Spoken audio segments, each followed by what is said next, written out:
My name's Chehade Sakr. I'm a director at Urbis, focusing in the valuations, development and housing space. Housing broadly is a topic that I'm extremely passionate about, and with availability becoming worse and worse across this state, a proactive and solutions-based approach from the whole industry is critical. It requires the brainpower, determination and collaboration of many, many bright minds. One such person, the Honourable Rose Jackson.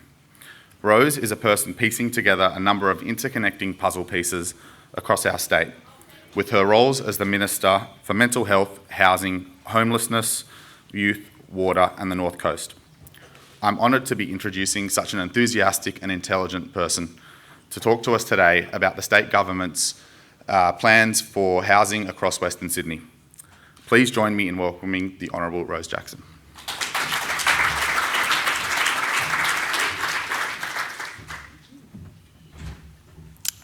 It's lovely to be here. Hello everyone, my name's Rose. I'd like to start by acknowledging the traditional owners of the land on which we're meeting and pay my respects to elders past, present and emerging, and extend that respect and acknowledgement to any Aboriginal people joining us for this conversation. There's a little bell up here, so I don't know if someone else is meant to be dinging me or whether I ding myself, but I'll just pop that over here.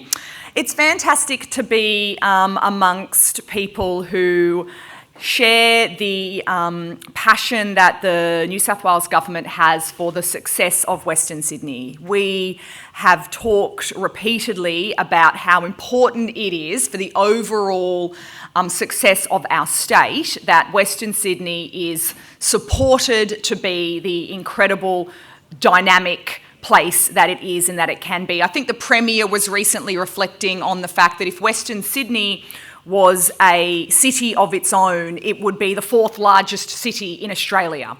So it is really acknowledged by government as a whole that the success of Sydney and of New South Wales is driven by the success of Western Sydney. And my piece of that puzzle that has been referred to is how do we ensure that Western Sydney is a place where people can live and raise their families with joy and access to the kind of services and support that they need to thrive. And the delivery of social and affordable housing so that people can afford to live and raise their families in Western Sydney is the work that I am doing to ensure that Western Sydney is on that path to success. And I think, you've seen the government talk a lot about how important housing is to us as a government. It's clearly been articulated as one of the key challenges. And that's not for nothing. That's because of two things, really. One is the statistics.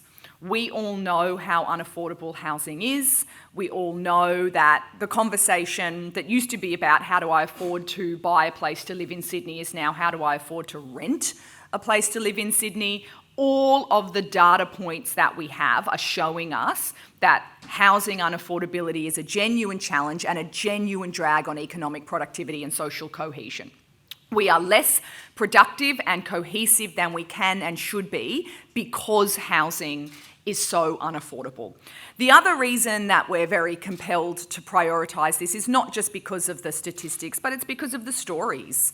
Everyone knows someone, whether it's in their family or friendship group, who's stood in that line of 50 or 60 people stretching around the block, just trying to inspect a decent place to rent, who's gone to that auction again and again, weekend after weekend, and left disappointed because there's just nothing in their price range, who's connected with someone who's maybe been an older woman who's worked their whole life in and out of paid work, doesn't have superannuation, there's been a divorce or a medical issue, and this older woman who's given so much to our society is now facing an eviction and literally can't find anywhere else to live and is on the brink of homelessness. Those stories that we hear layered upon the story that the statistics tell us is the reason government is prioritising the delivery of housing. So that is a core priority of government.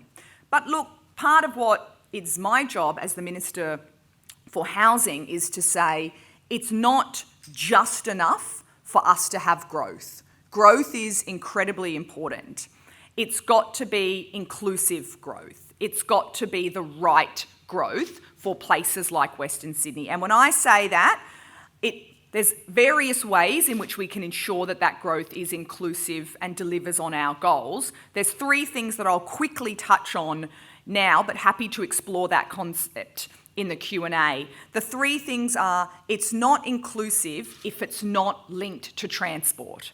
That is a critically important goal. You can't just put housing anywhere and expect people to be able to link to their employment, to their kids' schools, to their friends and family network if there isn't a link to transport. And so the relationship between growth and housing, transport and housing is critical. It is critical to the inclusivity of the housing that we are delivering. The second way we can ensure that our growth is inclusive is that it's supported by infrastructure. Now, obviously, transport infrastructure is part of that, but again, it's broader than that. It is about what is the access to green space? What is the access to community facilities? Can people turn the taps on and flush the toilet? And I acknowledge my dear friends from Sydney Water down the front. Our conversations are extensive but very productive, and they are wonderful partners in ensuring that the infrastructure that is necessary to support housing is delivered. So it's got to be linked to transport. It's got to be linked to broader social infrastructure. I mean, we learnt that during COVID. Everyone knows that. You know, if you lived within easy access to a beautiful park or a beach or a waterway, your quality of life was so much better than someone who just could not make that connection for them and their family to some kind of green or natural space. So that's the second way that we can ensure our housing growth is inclusive. And the third is, it's not just enough to talk about supply, it's got to also be social and affordable supply. Supply is clearly critically important. The government bangs on about it because we know we need more of it, but it isn't enough to just lift supply. We've got to directly lift the supply of social and affordable housing, because unsurprisingly, probably to everyone in this room, I'm not of the view that some kind of trickle-down approach where we just lift overall supply and that eventually at some point into the future we'll hit a point where that will sort of all trickle down and that people in lower or moderate income price ranges will be able to access housing. That's not going to work. That's not going to work for me, and that's not going to work for this government. We need government directly intervening to ensure the delivery of social and affordable housing supply, and that is what inclusive growth looks like, because those are inclusive communities, those are diverse communities, those are communities where if you're an early career childcare worker or early career aged care worker or a cleaner or a distribution worker, you can access housing. And that's not going to happen without a genuine, thoughtful effort to deliver supply of social and affordable housing. So those are some of the frameworks that I use to think about how we can put some guardrails on the kind of growth that we're talking about delivering. And I'll finish with this, which is, we know that government has an incredibly important role to play, particularly in Western Sydney. That our partnership with the private sector, with the community housing providers is incredibly valuable, but there is no way this is going to work if we abdicate our responsibility for leadership. And that is because, well, first and foremost, there are a number of suburbs in Western Sydney where over 50% of the land is owned by the state government, is owned by the Land and Housing Corporation. Our footprint, our literal footprint in some parts of Western Sydney is significant. So that means we do have a responsibility to lift. Right after this presentation, I'm going to pop over to Telopia, which, you know, for people who are familiar with this part of Western Sydney, would know there are 3 reasonably significant towers of social housing that are sitting there empty right now when we have almost 60,000 people on our social housing waiting list because of delays in the delivery of the master plan of that suburb. And so government has got to put its shoulder to the wheel as well. We have to ensure that our land, our assets, our stock, our energy is alongside the private market and our community housing partners to ensure that this work is happening. And so we have to lift, we have to do more, and so does everyone in this room. I think we all know now is the moment when, if we don't ensure that we crack some of these nuts, confront the housing crisis that we're facing, the two things that I mentioned at the moment that are currently being dragged on by housing unaffordability, economic growth and social cohesion, those two things are going to become even more challenging and pronounced generation after generation after generation if we don't confront this issue now. And so there is urgency from government, there is a framework about how we will try and address these issues, there is an acknowledgement of our need to step up, but there's also a call to action from everyone, in this room and the organisations that you represent and your intelligence and efforts and networks to partner with us to ensure that we are taking the steps that we need to take to deliver a future for Western Sydney that meets all of the goals that we would have for this incredibly diverse, thriving, vibrant, energetic part of Sydney. And I think if we can do that, we'll be setting Western Sydney up for even more success into the future. So thanks for having me.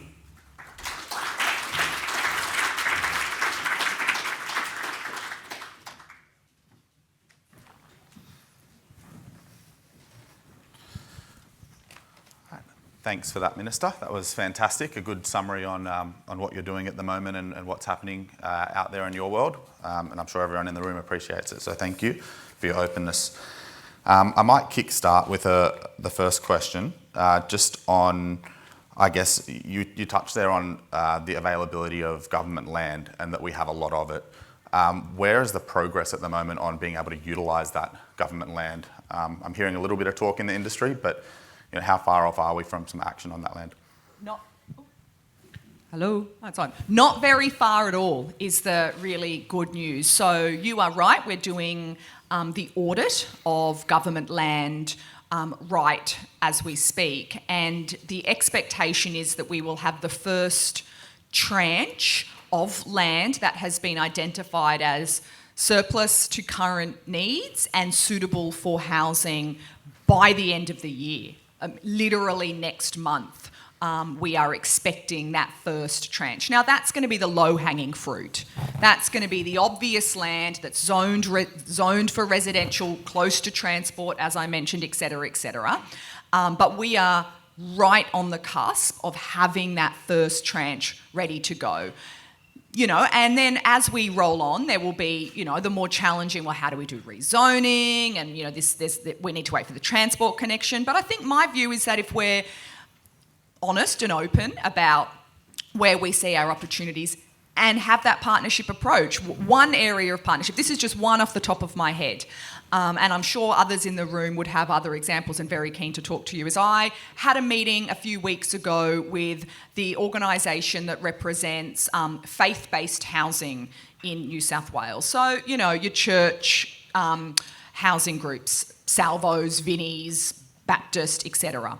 The churches actually have quite a lot of land in New South Wales, and quite a lot of that is somewhat activated for housing. They're doing a project to map their land and are really keen to overlay their map with our map.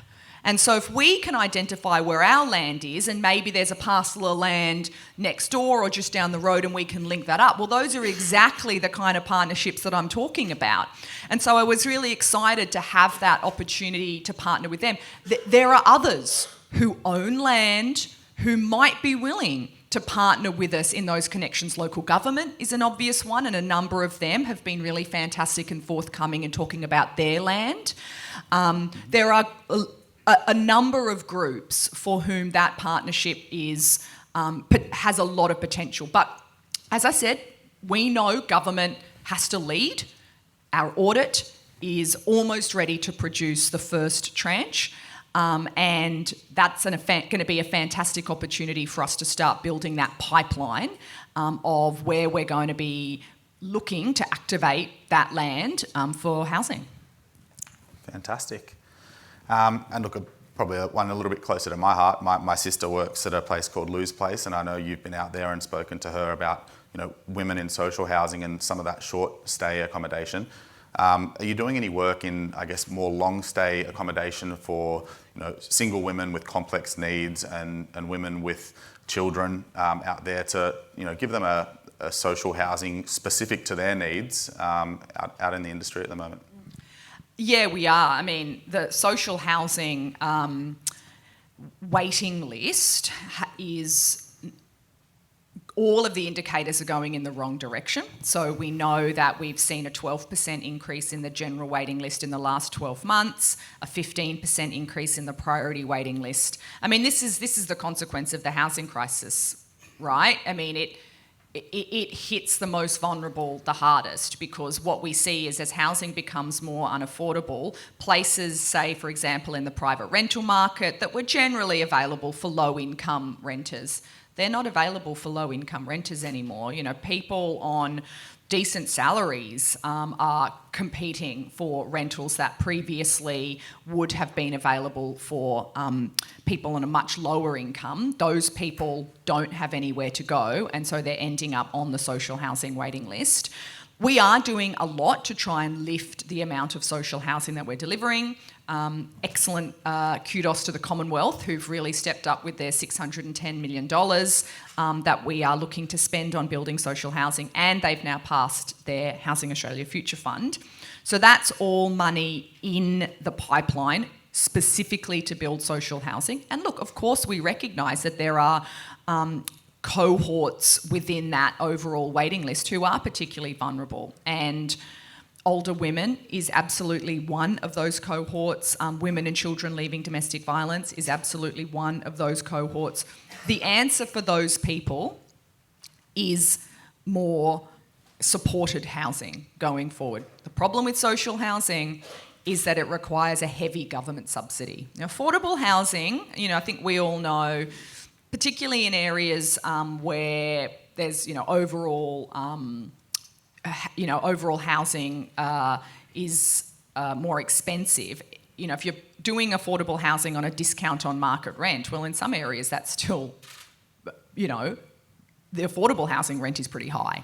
So affordable housing is different. Social housing requires a heavy government subsidy, so it does require a heavy lift.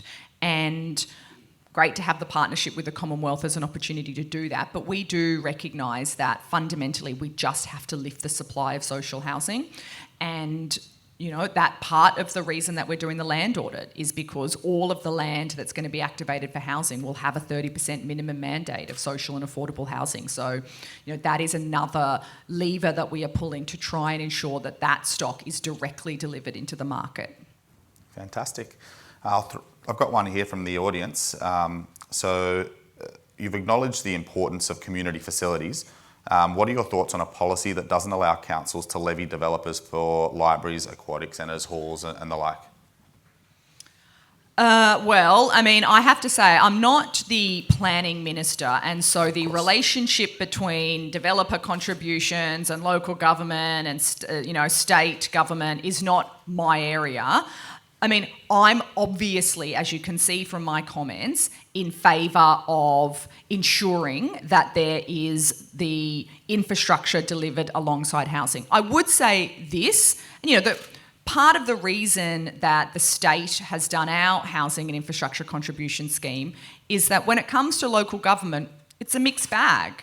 That's the reality. And I know some of the local governments in this room are fantastic partners, but we have absolutely seen in the past where some local government is incredibly enthusiastic about investing in community facilities, will access, contributions and ensure that they are, delivering, and good on them. That's not necessarily the statewide pattern. There are other local governments, there are some local councils where that's been a real struggle. And to be perfectly honest, they're against more housing, and they're against, community facilities and other infrastructure that supports more housing. And they're perfectly happy with their communities staying exactly the way they are forever.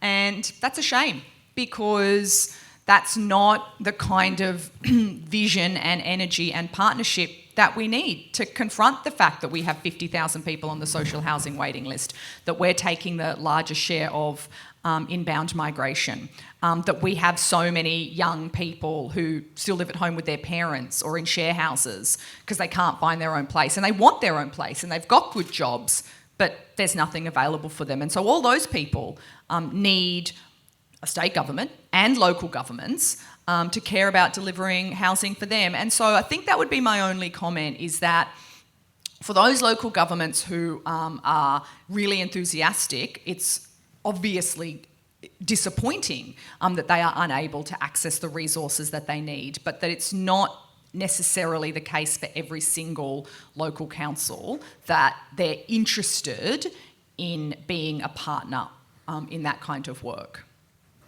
Fantastic. And leveraging off that then, I guess, when we're talking about that diversity of people in the housings in communities, obviously we have, affordable housing that is directed more towards key workers, but when it comes to low income earners, we're talking about a lot of other career paths that you could take outside of key workers that would still, give something to that community via diversity. What are government's plans there to, help out with some of the affordability in that respect for renters and provide that diversity? Yeah, I mean, look, you are right that in general we've talked about key workers as constituting the kind of cohort that would access affordable housing.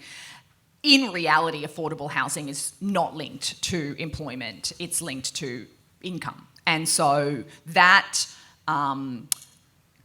sort of stock, affordable housing stock, is for people. Yes, as I've mentioned, some kind of key worker cohorts, but overall it's not linked to employment. It's linked to what your income is. And so just delivering affordable housing is part of the answer. That is a direct contribution to ensuring that low-income people, no matter what their employment is, are able to access affordable housing. But it's not just, as I said, it's not just that. We are also looking to do reform into the rental market. And so we've already done our first tranche of rental market reform. We have the rental commissioner now. We've introduced the portable bond scheme. But there will be the second tranche coming up, and that is going to be delivering on some of the other commitments we have made around the abolition of no grounds evictions and pathways for people to have pets in rentals. I mean, there are 2 million renters in Sydney, I think now. It's a massive growing group. We know that people are renting for life now. They're having their kids, they're building their families, they're renting. And they can't find a place to buy. And so we need to change the way that the rental experience, is managed. It's not just uni students and, people who are kind of on a pathway to look into where and how they're going to buy. That's not who renters are anymore. Renters are everyone. Renters are families with kids, and their kids go to school, and then when they're evicted and their kids have to move school, and that kind of instability is just not... As I said, that's what I'm talking about when I'm saying our system is not set up to deliver the social cohesion. That kind of tension, that kind of stress on families. Am I going to have to move my kid's school? My lease is up. Is my rent going to go up $200? Can I afford that? That life is not a life that we want for millions of people in New South Wales. And so our rental laws are not suited to the reality of the market.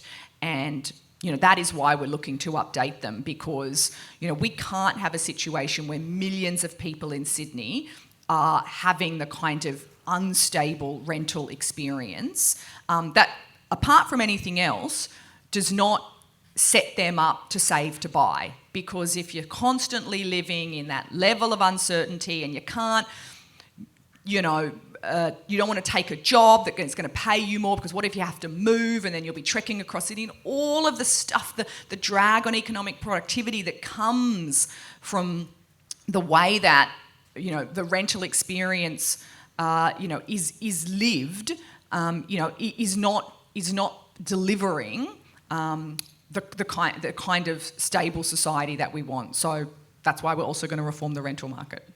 And look, personally, I'd like to thank you for the changes so far to date. I think, you mentioned that people directly and indirectly are being impacted by this, and I can tell you now many people have reached out to me personally and said those changes have really helped them to date, so very appreciative of that. I think we've got time for one last question, and I might throw one out there to you that I guess I see in my work as a valuer and working sort of on feasibility of projects. I know you get hassled a lot with planning questions and speeding up the planning process, and I know that's not necessarily your thing. But once that does get pushed through and the planning is pushed through, at the moment we've got land costs sky high, construction costs sky high. To get a building or a development out of the ground is just so difficult. What state government's plan to actually get them out of the ground once the planning process is sort of... I mean, don't worry, I do often get planning questions, and I don't mind. Paul and I work very closely together, and certainly fixing the planning system is my thing, and I have lots of opinions about it, which I share freely. But it's obviously not, yes, you are correct, exclusively in my domain. There is a really good understanding within government about those broader capacity constraints that you've mentioned. So yes, the planning system is dysfunctional and slow, and we need to fix it, but even if and when we do that, those challenges that you raised, how much it costs, for labour, for materials, for land, do we have the labour? All of those things are acknowledged. I think what, we can, look, there's various things we can do. We are trying to ensure that we're training more people to be the builders and, electricians and engineers and kind of the labour that we need. We are trying to do that. The other thing that government can do, and I guess this is what I was mentioned, is lean in and step up.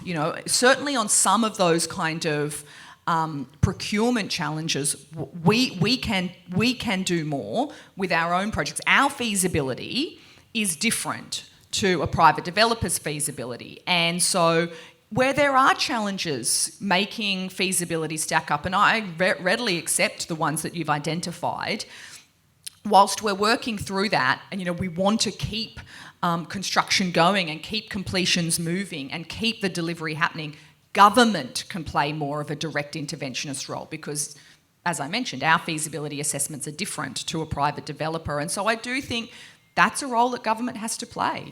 We have to get in there with our agencies, whether it's the Land and Housing Corporation or Landcom, and keep things moving and keep the supply chains rolling and keep the materials coming in and keep the labour employed and, obviously work with the private market to ensure that our settings are supporting the feasibility of their projects. Absolutely. But whilst we're doing that, we can't allow things to sort of grind to a halt and lose the momentum. And that, I think, is a role for government to more directly step in. Yeah, fantastic. And look, from what I see and the numbers that we crunch, government incentives and all of that help significantly in making something stack up. And you already touched on the amount of, government land out there, a realistic provision of land, and that can obviously significantly help stacking up a project as well. So you're already proactive in the space. Well, that's right. The land audit, so identifying government land, as I said, 30% of that will need to be social and affordable housing. 70% of that is private market housing. So, that is an obvious place to start where we would look to partner with the private market. Now, we have our requirements around that direct provision of government subsidised housing, but, the rest of the potential of those sites is one where, with private partners, we could be looking to ensure our goals are met, but also that there is the opportunity to deliver private supply on government land, and that's, I agree with you, a pretty significant subsidy that government would be providing in the form of land, height bonuses, density bonuses, FSR bonuses. We've shown a willingness to bring those things forward, and we're doing that to ensure projects are feasible. And so if there are other refinements that need to be made, we will make them. That is why we are doing those things, to get projects moving. And if there is more that needs to be done, we will. Fantastic. Well, I think that's all we've got time for today, but thank you so much for your insights and providing us with your open and honest opinions. Appreciate everything you've done over the past 6 months and look forward to the next. Thank you. Cool.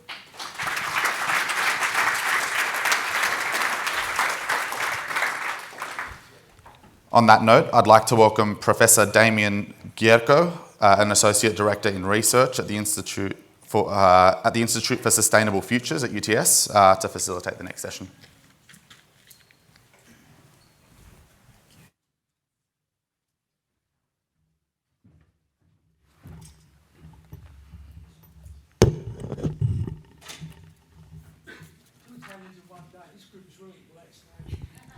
Indeed. Thank you, Chehade and Minister Jackson, for a great session. Good morning and a very warm welcome to our session now on getting the circular economy right. It's going to be a fantastic discussion. My name is Damian Giurco and I'm Professor at the UTS Institute for Sustainable Futures. And I've enjoyed spending 20 years studying the ways in which materials get used and reused through our economy and how we can reduce impacts and reduce emissions by moving more towards circular flows of resources. Love the topic, and it's been a privilege to provide circular economy advice both to governments and industry, and it's fantastic to now see really a momentum building in this space. In beginning this session, I'd like to acknowledge the Barramadigal people of the Darug Nation, upon whose ancestral lands we meet today, and pay respects to elders past and present. And acknowledge Barramadigal elders for their continuing stewardship of knowledge, of culture, and of country. And knowledge about stewardship of resources is so central to today's discussion. And I'd argue that getting the circular economy right also means paying attention not only to design, to planning, but to relationships, to building a culture of collaboration. Because at its heart, circular economy is a team sport. It's not a solo endeavour. And done right, it can really deliver economic and environmental benefits, and we need to make sure it delivers social benefits too, that it is inclusive. So the momentum for a circular economy is really building. New South Wales government leadership here in 2019 released the Circular Economy Policy Statement. 2022, around this time last year, we had Australia's environment ministers agreeing to work with the private sector to design out waste and pollution, keep materials in use, and importantly, foster markets to achieve a circular economy by 2030. So we're into the 7-year sprint now, and I think we're seeing a more mature conversation beyond recycling and a broader recognition of the real opportunity and deeper experience with what works and what doesn't. So to kick off, I am delighted to now invite to the podium Lisa McLean, Chief Executive of Circular Australia.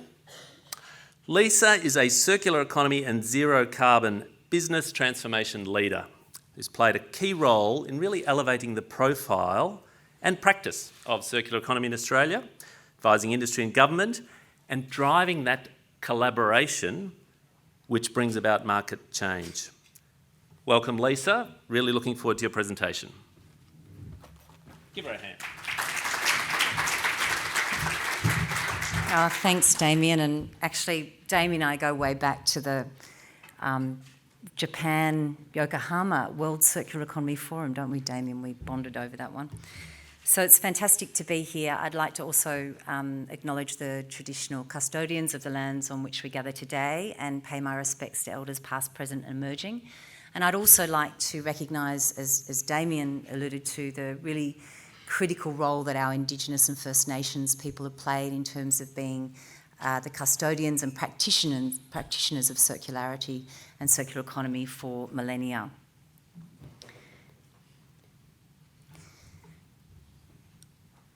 This is a really important slide, and I think it sort of puts things into perspective when we start to think about the circular economy. And I really commend CEDA for creating this theme, bringing you together to talk and think about circular economy, because the world is running out of resources, and as we run out of those resources, we must be able to make use of the things that we've already made. This is the global circularity gap analysis that's released every year. And you can see that massive number of 7.2 is how far we're progressing towards 100% circularity. We've just begun. And in fact, we're going backwards. 2 years ago, the world was around 9%, a little bit higher than 9% in terms of circularity. So this analysis shows us that 90% of the things that we make, we dig them out of the ground, we labour, we fashion them, make them, we use them, and then 90% of the things that we make are wasted. They're either landfilled, they're either burnt, they're either just unavailable. They're those things in the cupboards, the equipment, infrastructure, buildings, vehicles and other things that we're not getting that value from. And so, you know, Australia's position is pretty similar. We've just started the journey on circularity, but would be sitting around between similar amount, around 7%, could be a little bit lower or higher.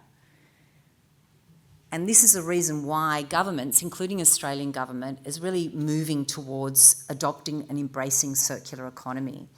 It provides a huge solution. It's on the solution side of how we can actually tackle all these crises, as Damian mentioned, the depletion of natural resources, our biodiversity crisis, and also the climate crisis, carbon reductions, in an economic framework that allows us to grow, that allows us to create jobs and industries, but in a way that is sustainable and living within our means. And if we all consumed the way that Australians did, we'd need 4.5 planets to live on. We have one of the worst material efficiency rates in the planet, and the highest in the OECD. And this is really important to think about because we continue to digging up stuff, digging up minerals and resources, but we're running out of those resources. So the critical minerals list has doubled in the last decade, and that means those materials are running out. But, for example, there's more gold and silver in a tonne of iPhones than a tonne of ore from a gold or silver mine. So what are we going to do that's different? How are we going to get this right to the point of the theme today? Circular economy is this framework that decouples economic growth from the consumption of finite resources. It's based on those principles that Damian mentioned, which is design out waste and pollution at every stage of production, use and end of life, keep materials in the economy at their highest value for as long as possible, and we support regenerating natural systems. And Sydney Water's here. Chris is going to talk a little bit more about that later, but how are we going to recycle our water? How are we going to keep water locally for greening? What about trees? How are we going to get organic waste back into the ground for productivity, for amenity? These are the challenges. And what I really like about the circular economy framework, other than the fact it is the only framework we really have to achieve those goals and grow our economies and create jobs in that carbon and resource-constrained future, but it's very practical. And this table is one of my favourites, which just shows you the 10 Rs and these levers that we can all take and apply to the work we're doing every day to participate in the circular economy, to design out ways, keep those materials going. And the circular economy framework's creating really successful business models. So we're seeing fashion as a service, where you can, if you're a fashion addict, you can get as many as you like, but it's as a service, so you pay for the number of garments, you can send them back at the end of their use, get some more. And when they go back to the fashion company, they can be repurposed and reused again. We've seen mobility as a service, go get car next door. This is a really effective way of giving people the services they need, so we still get what we need, but we get it in a way that's more sustainable, and we get it when we need it, on demand. So we've seen lighting as a service, even building facades as a service. So these are mechanisms through understanding how we can participate by refusing, reducing, redesigning, reusing. And interestingly, I'm going to point out right down the bottom there, because it is a hierarchy, is recovery and recycling. And at the moment, Australia's been playing down the bottom, but there's a lot of opportunity to go higher. And as we go higher, we can really cut carbon emissions. So 55% of the emissions that we've got to cut are from the energy transition. The other 45 are embedded in, paper, steel, food, cement.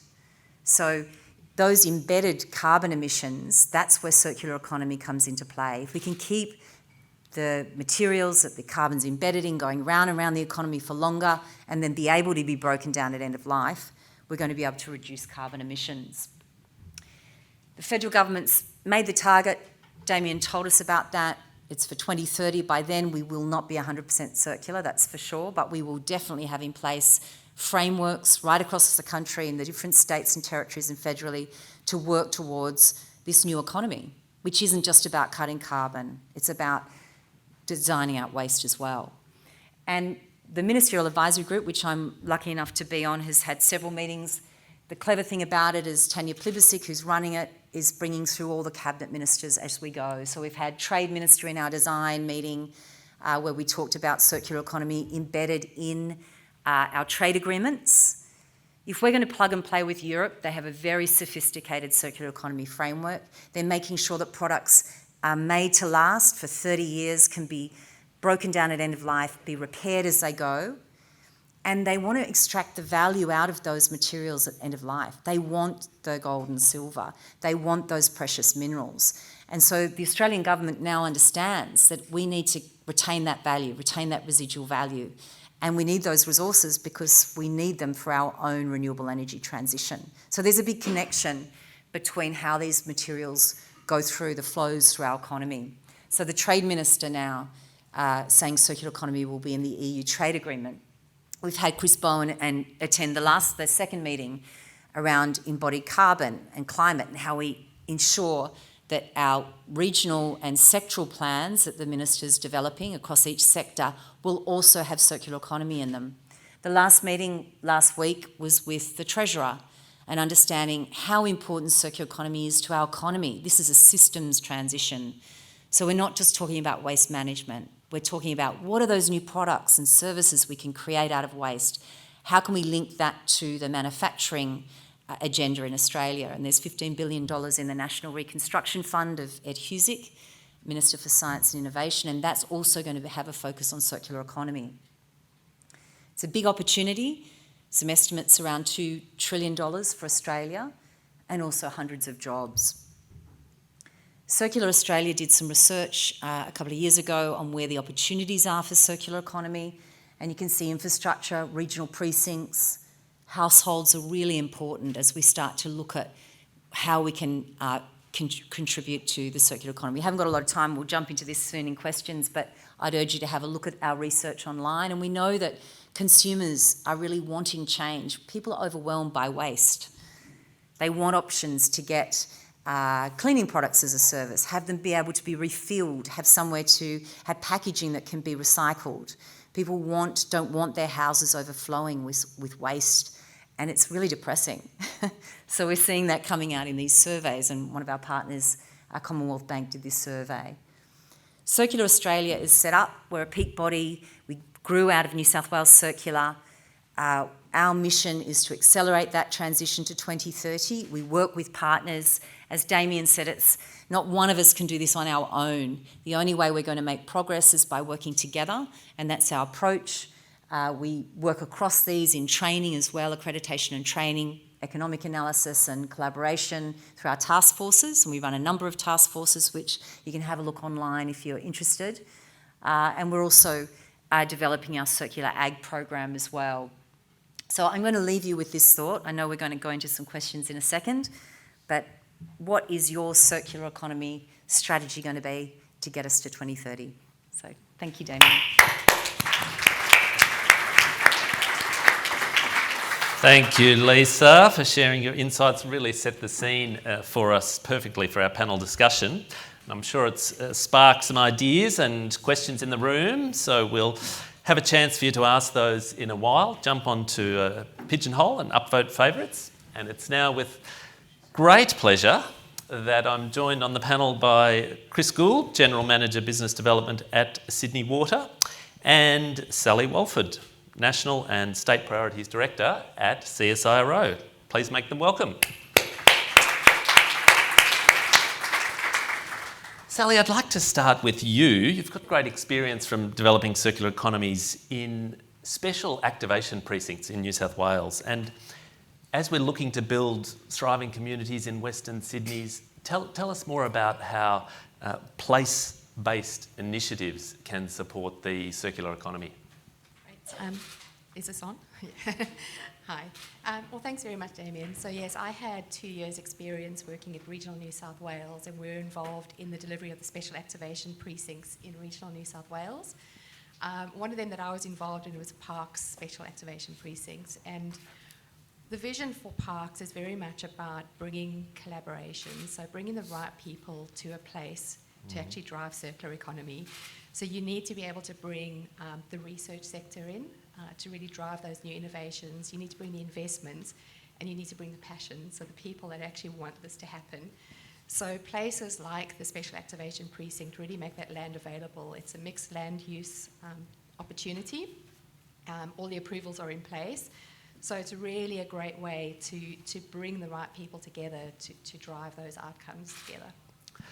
It's really those outcomes together that's important. And do you think we know enough about how to measure some of the value, the benefits, in order to really bring to life those new business models that can help us scale those solutions, whether that's in industrial settings or urban developments?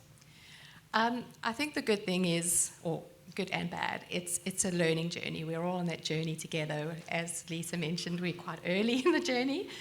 I think there isn't a strong enough understanding at the moment. I think an important part of that is data. We really need more data, we need more metrics, we need to know what we're measuring, what is that end point.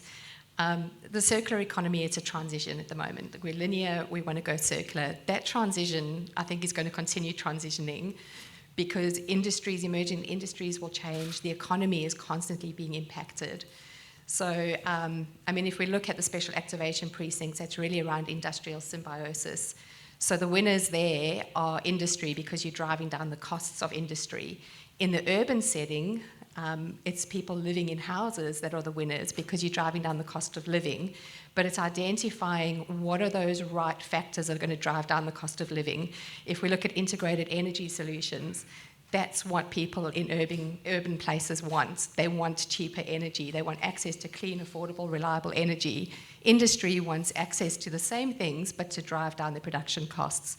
So it's going to be a process of understanding what we're measuring and why, and what is that final outcome that we're all working towards. That's a really important point, and that distinction about how those benefits play out. Chris, now I'd like to bring you in here. Sydney Water, such an integral part of our city, and I know I've been pioneering a lot of work in circular economy, but Sally's been talking about those benefits in urban settings, in industrial precincts and so on.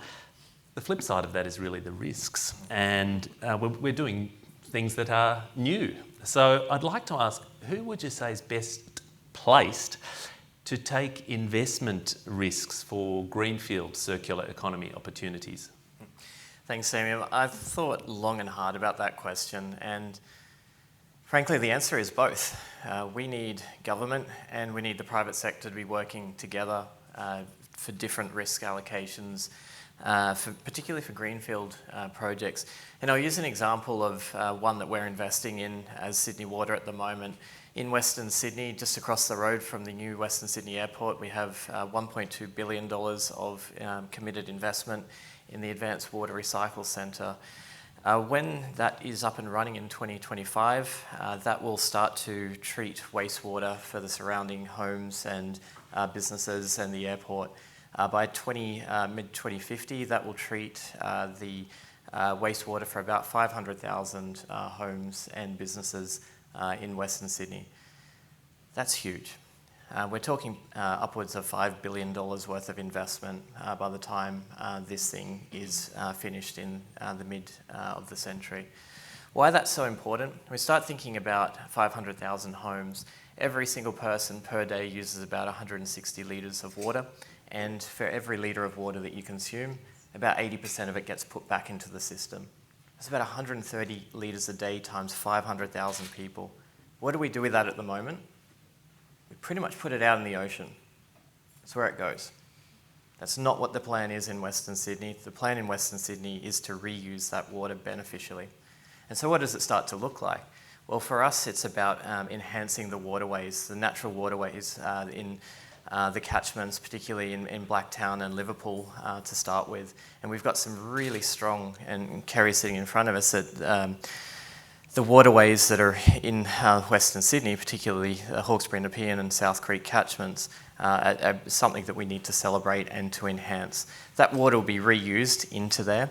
Secondly, it'll start to be used for irrigation. We have an agriculture precinct being created just near the Western Sydney Airport, and also around the cooling and greening of the city itself. On average, that part of our city is about 3 to 5 degrees warmer than it is on the beaches, and there's about last year I think there was about 40 days over 35 degrees compared to 3 days on the east. And when we know that when we add water and trees to the ambient temperature, it reduces it by about 6 to 7 degrees. That's big. So step one is that we're going to stop putting the water out into the ocean and reusing that water back into the local environment. The second thing is there's so many nutrients that are there. What do we do with them? Well, we beneficially reuse them. That treatment facility will start to power, by mid-century, about 120,000 homes, simply by reusing the waste that's the nutrients that are in the waste. But we're not stopping there. We're looking at being able to work with our local council partners to be able to aggregate green waste streams and go even further and actually turn green waste into energy and then put that back into the grid. And that can save even more. It effectively saves the green waste from going to landfill, as well as starting to reuse it back into the grid. Combination of those two, there's many more things that will come around from that, but I just wanted to focus on those two. It's big. We're talking potentially $5 billion worth of investment. How are we going to share that risk? That's not something that our customers, as Sydney Water, are yet willing and prepared to pay for. And so we're really going to rely on the private sector to take some of that investment risk to make this a reality. The sort of things that the private sector is really unable to take risk on is around demand certainty. So we see our role as government, as a state-owned corporation, to be able to provide that demand certainty through our wastewater streams, as well as working with our local council partners to be able to aggregate the waste streams so there is certainty. The second part around, well, are people willing and able to pay for it yet? Not right now. That's where the role of the government comes in, to be able to create a market and effectively, in the near term, subsidise those outcomes that we're looking for. And over the longer term, when the market catches up from the technology, from the volumes, from customer sentiment and so forth, we know that will start to flip, and then there'll be an active market for it. So short answer is that we need both. Yes, and it's a really integrated picture that you're painting there. And do you think, I'd welcome thoughts from other panellists, do you think we're learning and getting to grips with how to operate effectively, whether it is the finance or other dimensions, to really realise some of those integrated benefits that come through? I said to Damian earlier that it's going to be messy. We're not going to get it right straight away. It's going to be messy. We're going to make mistakes. But that's the leadership of Chris and Sydney Water that's really important. And you know, one of the things that Circular Australia is really promoting with our members, we have about 300 members, organisations, they're government, private sector, SMEs, large companies, researchers, local government, is what can you do within your sort of handprint as an organisation to drive the circular economy and first learn about it, apply it, and then be bold. Look at who you can partner with. and we have a number of projects that, where we can bring together partners, and we really need to get going. We're waiting for this framework to come from the federal government, but of course that may take time. So in the meantime, I think we need to operationalise it and apply it. So we're going to make mistakes, it's going to be messy, but we need to get cracking because there's a real mission behind this transition. We actually can't wait. We have our targets for carbon, and we're not going to get to zero carbon without tackling the hyperconsumption and the waste in our economy. And this is everybody's responsibility. It's not just up to government to fix it. So there's my 2 cents worth, Damian. That's great, thank you. Let's just zoom out then now to that national view, and we have got the Honourable Tanya Plibersek, Minister for the Environment and Water, has said, "I'm excited about the economic opportunities of a circular economy. Australia can be a global leader in technology, innovation, design, materials and processes." That's really a compelling view. And Lisa, you serve on the Circular Economy Ministerial Advisory Group set up by Tanya Plibersek and told us about some of the agenda of that group. How do you see that big picture translating down to business on the ground, to local government, to making it happen? I think there's a big piece in businesses look forward and ahead to see how they're going to be playing in the market, what's their competitive advantage. And of course, there's targets now. There's going to be more around circular economy. There's going to be more around product design. Like, we can't just be producing things that die after a day or a week or a year.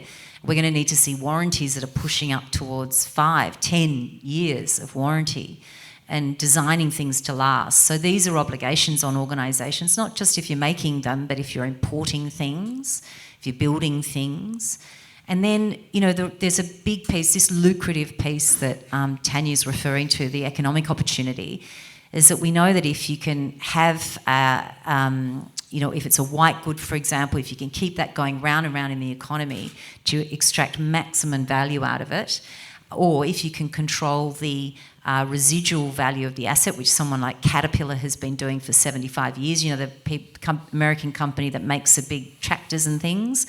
So you lease them, and at the end of life, they go back, these precious machines go back to the factory and they get repurposed, bits taken here and there like Lego, and put back into the market. So businesses that can play in that owning that residual value of the asset are really going to succeed. And we're seeing fashion as a service take off as $1 billion industry. We're seeing, as I said before, lighting and energy and other facades, all sorts of opportunities. So I think, businesses like yours, your business best. What you don't know is potentially what is the circular economy and how's it going to apply to your business. So I think there's a step here around training and learning about it, and then understanding what can you do to participate in that new economy. And I think, Australia will have a big role to play. We've got the Pacific Islands. We've got a really big opportunity here to be providing manufacturing onshore, and also looking at how we can protect our own development for the future rather than just selling all the resources, digging them up and selling them. We need some diversity in our economy, and at the moment we have a very simple economy. On the Economic Diversity Index, we're below Uganda. So we absolutely need to be thinking, this is up to all of us, what are our products, what's our role going to be in that transition? Thanks, Lisa. I'd be interested, Sally or Chris, any other favourite examples that might inspire from home or abroad? I think, again, I'll go back to parks as one of my sort of favourites because I spent a fair amount of time working on that. We like it. Yeah. And, while it's still a work in progress, the potential there in terms of identifying not only the material flows, so that's flows into the precincts and flows out, is also the value flows. So what is the value of what's going into those regions? What are the industries that can emerge that we're not even aware of today?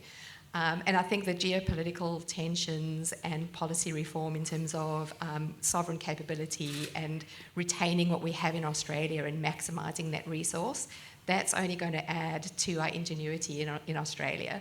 Australians are very innovative. Where we need to focus now is keeping that industry in Australia. If you look at solar panels, we invented solar panels and then we sent them off somewhere else to be made. Why are we doing that? We need to be doing that in Australia. So this is where I see the circular economy really playing into it. We're keeping those resources here in Australia and we're maximising their value. Great. I'll go with that. Yeah. I'm going to go with an example from the universities sector, actually. And Damian, yourselves, as well as University of New South Wales, have been doing some really cool things and reimagining what mining looks like. Mining from a sense of sewer mining. And that's taking the nutrients, the silicas, all sorts of things that go through our sewer networks, and effectively taking it out of the water system, drying them up, and melting them down, for want of a better word. Breaking it right down to a nanostructure and then building them back up. There's a pilot initiative that's being done at the moment around building tiles. Effectively, what were terracotta tiles. These tiles are built up from a nanostructure so we can design them to do different things. The sorts of things that we can design them to do is to reflect heat in a whole different way that the likes of terracotta and corrugated iron have never been able to do. We've been able to design them so that they can be porous and absorb water. So in times of flood or heavy rain, it starts to hold the water rather than putting it into the natural river systems and creeks. And it's also this slow release of water. And what I mentioned before, that when you add water and trees to an environment, it can cool the ambient temperature by 6 to 7 degrees. So we've got these natural water sinks, these sponges on roofs that we can start to figure out how do we deploy that type of technology onto our roofs across the city. And the really cool thing is there that it's not just being driven by industry or government, it's been driven by the university sector, and there's so much innovation coming out of that space. Great to hear, and great to see also some questions coming through, so that's keep them coming. I'll just kick off one here, says, picking up on some of the discussions of solar. How are we managing waste from green energy sources like solar and wind? And indeed, is there any country who's doing it really well beyond Australia in addition to what we're doing here? Such a good question. It is a massive problem. So imagine it's the farmers often that do the leasing agreements with the solar farms and wind farms. And what's happening is there's a problem with microcracking. So that can affect up to 25% of the panels. So they're coming off way before their warranty. And the farmer just takes them to the local tip because there's nowhere else. And okay, that might be a few solar panels, all right. But then you've got the wind farm components too, and the packaging from wind farmers. So wind farms. So local councils are getting overwhelmed with massive waste streams, and it's a real problem. So there have been some state initiatives to recycle solar panels that have silicon and silver in them and aluminium and glass, and we're seeing that now at the federal level as a really important priority. So, and if you're feeling like you need to set up another business, I think this could be a good one. Circular solar panels is a way to go. Yeah, I'll add to what Lisa said. While I was in my previous role working with a number of companies that are looking at that very problem of how do we recycle these solar panels, again, reaching into research, they're partnering with research, they're finding fantastic ways. I mean, I think there's some companies that have managed to recycle them back to 99% of their original components. So some very strong circular economy opportunities coming out of that. I also know of some examples with plastic waste. There's a whole lot of LGAs that are using their old plastic bins, the curbside bins, recycling them to make park benches and traffic cones. So there's a lot of innovative thinking around what can we do with this, how can we reuse this material. But again, it's coming back to that research and innovation. We need to be supporting it to keep growing the industries here. Excellent. I'll keep doing it, I'm sorry.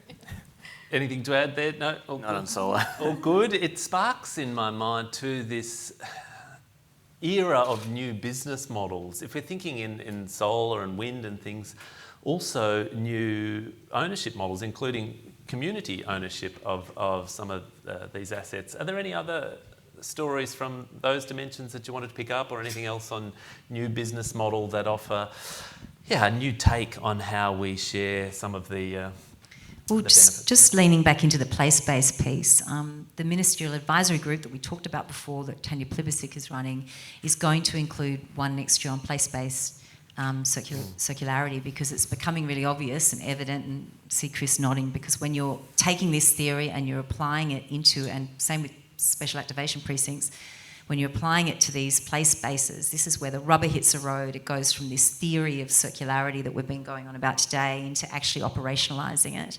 And I think there's a lot to be said about the successes of place-based circularity. So the UNIDO, United Nations Industrial Symbiosis, where you're keeping those molecular molecules going round and round. Your precinct, the New South Wales Government Special Activation Precinct, will be the first in Australia. But you're seeing the Hunter as well, looking at how it can transition out of coal and other things into new opportunities around circularity. And again, it comes down to place-based. What's the local economy? What are those opportunities with businesses? And I think that's a way more practical lens than the theory of it, because we know our regions have different economies. Every local economy is different. And if we're looking for participation, these precincts are just really, really important. Of course, that's what you did, Chris, out in, with your recycled water project as well. So, yep, some thoughts from me. Yeah, and just to add to that, another complexity around business models is the renewable energy and embedded networks. While at the time in regional New South Wales, sort of delivering the energy and trying to plan for the energy demands of a growing area, what are the business models to access that energy? So that was one thing we had. If we have an embedded network, who actually runs that network? How does it hook into the current infrastructure? Who's making the money, who's running the business that actually supplies that energy? So there's a lot of those little complexities that arise, and this would be the same in a housing complex. Once you get that embedded network in there, is it the community that owns it? Is it the energy company? How does that work? And so there's got to be a lot of thought into those business models, and very much like Chris was referring to the water situation as well. Who wears the risk? Who wears that cost to actually get these systems going? And then who gets the benefits? Who gets the benefit? And it's made, we had just the last session talking so much about renters and how can people, if you're renting, participate in solar. And we've seen this concept grow a little bit of solar gardens, sort of like a community garden where you can jump in and have a slice of that, even if you're renting in that solar infrastructure. So. And obviously the as a service model I think is going to be really big, right? We talked about that before, but that's a big one that's leading the charge in circular economy. Now we've had here today, we've heard from Commonwealth, state representatives, we've had a whole session on local government. We've got a question asking, what about government procurement? What role can that play? What else needs to be done so that government procurement can be enabling of a circular economy? I'll give it a try. It's a really, really hard one in the sense that if we were to build a standard treatment plant, there's a tried and tested model where you get the market in and you say this is what we're going to do, how are we going to do it, and then you would narrow it down to a handful and then go through an extensive iterative dialogue process with the proponents. Challenge with, if I use the circular economy precinct that we're looking at, about 50 hectares, there are so many different avenues and so many pathways that we can look at, and it's really challenging because no two offers are the same. People are looking at things fundamentally differently, from being in the waste collection business through to a technology business of processing the waste, and we don't have a form of consistency. The markets just don't exist yet. The way that we've been solving that is to slow down the process and effectively to say, how do we recognise that there will be fundamentally different offers that are put forward to partnering with us on that occasion, and to have the centres of government backing those decisions. The reason for that is that we've got very different investment profiles, one where we could effectively be a landlord, one where we could partner with industry and do it together and be in a trucking business or so forth. So we haven't quite figured it out yet, but I think the point is that it does need a rethink. It's not a tried and tested linear procurement model. We're really going through an iterative process.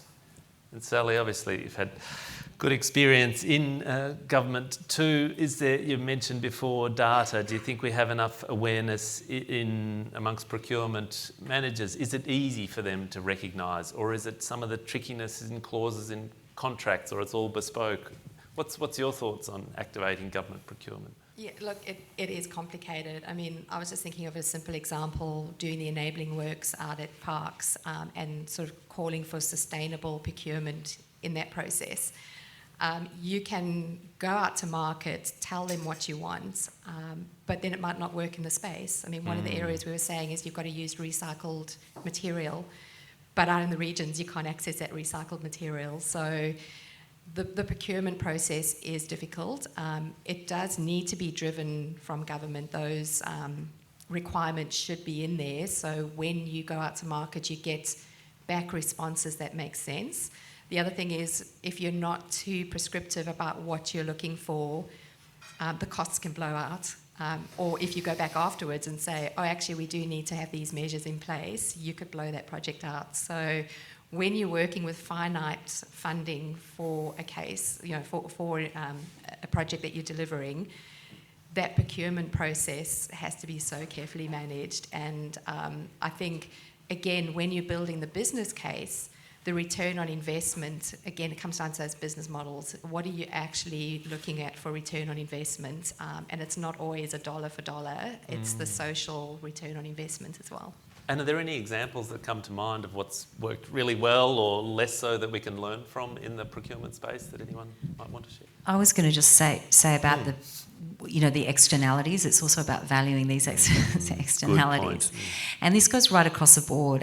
There's lots of market failings. We're just turning our economy from linear to circular. We've just started, so there's lots of failings. But government certainly is on board, and if you look at hospitals, there's big opportunities to think specifically about items in procurement there, where you can start sending the right signals to manufacturers, where you've got global economies and you know that the supply chains are pretty strong, and you know that there's, Europe's moving to other markets and moving towards circularity. So the hospitals is a really huge opportunity there. And even defence is a huge catalyst for the economy. How can it, even down to its uniforms and shoes, be looking at more circular solutions there? And the examples range from anything from construction and building, but some I'm thinking of as designing uniforms so they don't have names on them and they're made of certain fabrics that can be actually broken down at the end of life or can be recycled and shared. If you've got a big name embodying it, you can't. These are tiny little examples, but thinking government's starting to get its head around this. There's some interesting projects, and I think this has also been one that's raised very strongly with the Ministerial Advisory Group too, is what are those portfolios that are really positioned to drive that. It's really interesting you're mentioning the Ministerial Advisory Group, connecting with the different portfolios and really broadening that adoption. Also mentioning some smaller, tangible examples. If we sort of zoom out and look to the future, what do you see in terms of balance between the accumulation of smaller examples that are heading in the right direction, or a big either icon sort of pilot or shock that catapults us towards circular? We just had quite an interesting question here saying, will the rising cost of living impact consumers in relation to circularity in a positive or negative way? So how do some of the other drivers that sort of come to play in how the adoption of circularity unfolds? What are some of your perspectives that you're noticing? It's a bit of an overpacked question, but Well, look, we're seeing, there's $15 billion for manufacturing capability, right? Some of that's going to come to circularity, hopefully a good chunk. So that means there'll be some really big opportunities to do, your precincts, in UNIDO precincts, industrial symbiosis, manufacturing capability. What are those different sectors? I think solar panels is a big one, but batteries is even bigger. And when I think of batteries, they're in everything. They're in cards, they're in kids' toys, and they're really hard to get out of. And it's actually quite interesting because they're overwhelming the waste stream, and it's hard to get them out of plastics as well. They're really connected to our plastics mission to avoid plastics. We've got to get the batteries out of it. So batteries is going to be a big one, and we're not going to be able to compete. We've seen some narrative from the product stewardship, from the product productivity commission on our ability to compete with batteries in terms of recycling them. But it is a mission of the government. They want to do it. And so it's going to mean that we need to build the infrastructure. We need to put in place some really strong regulations to get those batteries where they need to be. It's a risk, they're a safety problem, but they've also got all these really critical minerals in them that we're going to need for our energy transition. And once we say goodbye to these, if we start exporting our batteries and waste, we lose that residual value. So where are we going to get those resources from and critical minerals from? So this is really sink or swim time. It's a huge transition for our economy. And I do think that, batteries is going to be a big one. That's my backing too. Sally, Chris, any thoughts on that balance between incremental or radical transformation to circular? I think we're seeing it already. I mean, just the cost of living. I think a lot of people that are going with renewable energy, it's not because they're worried about the planet, it's because it's hurting their wallet. Yes, and they sense. see that as, this is a way I can get cheaper, reliable power. So it always comes down to the what's in it for me. And even if we look at plastics, I think for people, they're happy if they go and buy 10 apples and they're not individually wrapped if it's going to cost them less. And again, we've then got the benefits for the planet and for circular economy. So it's always what is the driver. And when we look at human nature, it is always that what's in it for me. So if we can push on that lever, I think that's where we'll start to really get change. Do you think, Chris? Being the water guy, I'm going to go with a water example. And there's a saying in the water industry that water is life. And I believe that water is at the heart of circular economy principles. It is the very centre of it. And so if I think about water and the behaviours around water in the Australian context, it's we use it once. We catch it in a dam, drink it, flush it, and it goes somewhere. Don't really know where it goes, it just goes somewhere. We've got to change that mentality from a behaviours point of view. And in the Sydney context, about 95% of our water is used once before it gets pushed out into the ocean or somewhere evaporated or so forth. That's got to change. That's how this game changes when we start using the building blocks of life and thinking about how do we reduce, reuse and recycle our water in a big way so that it is beneficially reused many, many times over. Think about some of the great cities around the world, Singapore and London. They would reuse the water numerous times. I'm talking like more than tenfold that the water gets reused over and over again.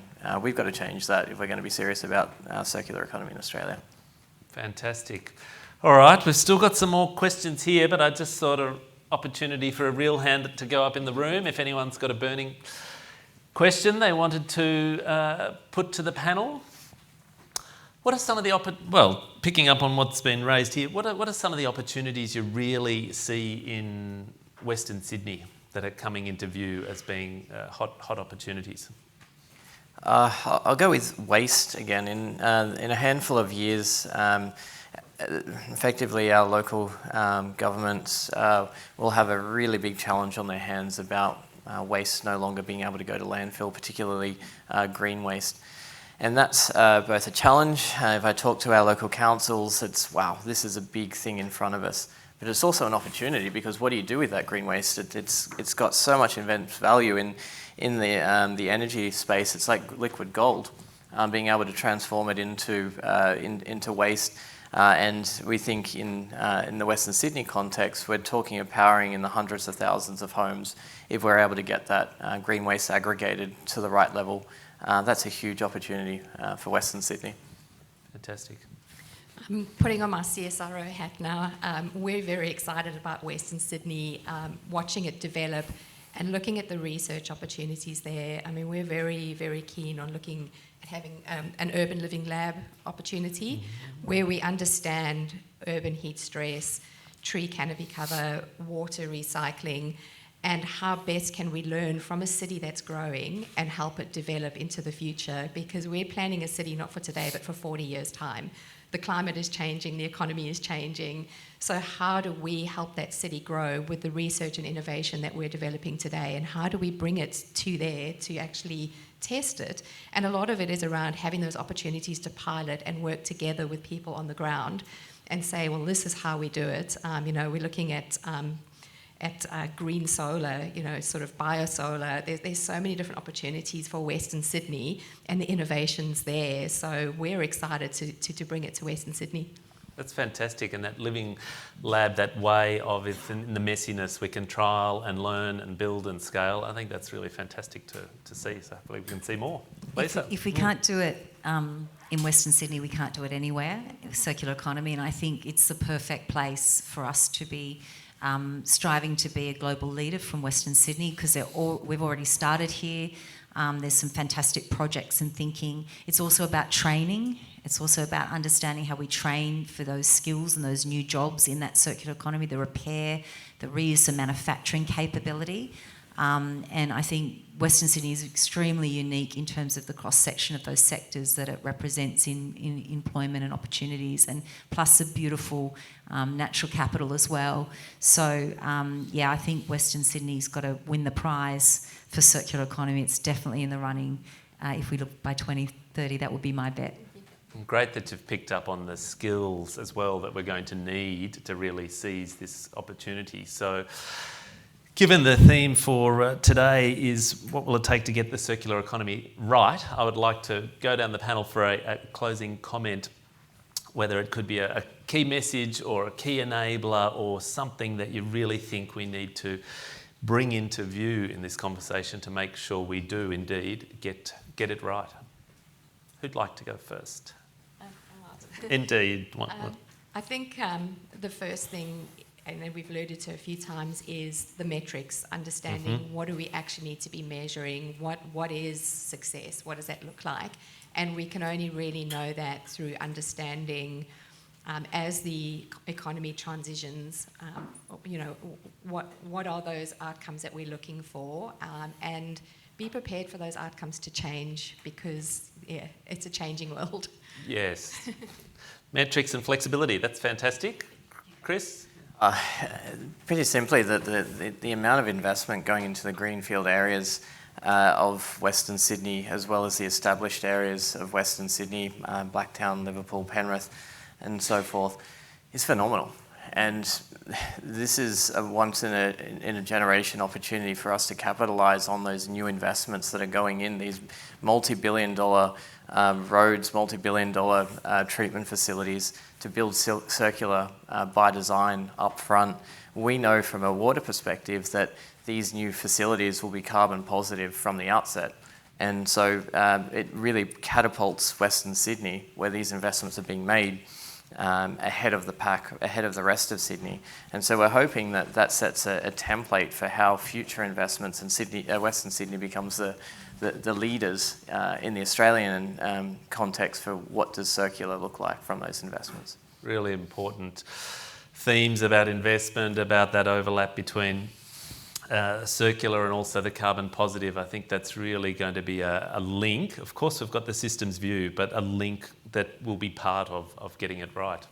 Lisa? And I'm agreeing with Chris, it's investment and we need a lot of it. We need funds available to innovate and trial new projects, new supply chains. And that's what we're sort of seeing around the world in circular economy, with banks coming together to reduce the risk, to aggregate funding, to dedicate it to circularity and include criteria around circular economy projects for investment. But then I suppose the other piece is around the training, learn about it. All of us need to understand what is circular economy, how can we apply it to our own businesses. And I think that that's incredibly powerful too. Once people understand it like they did with carbon, it took a while, then we can see, well, what can we do? And the metrics will come too, but it's a systems transition, so that's a really naughty question because there's so many angles and we need to do a lot of things at the same time.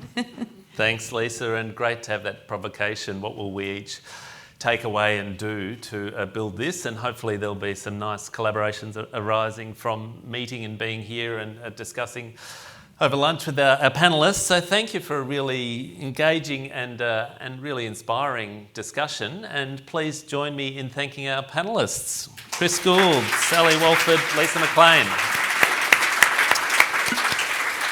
Now I invite you to join for a well-deserved lunch, and we'll reconvene here at 1:20 for the economics of Western Sydney.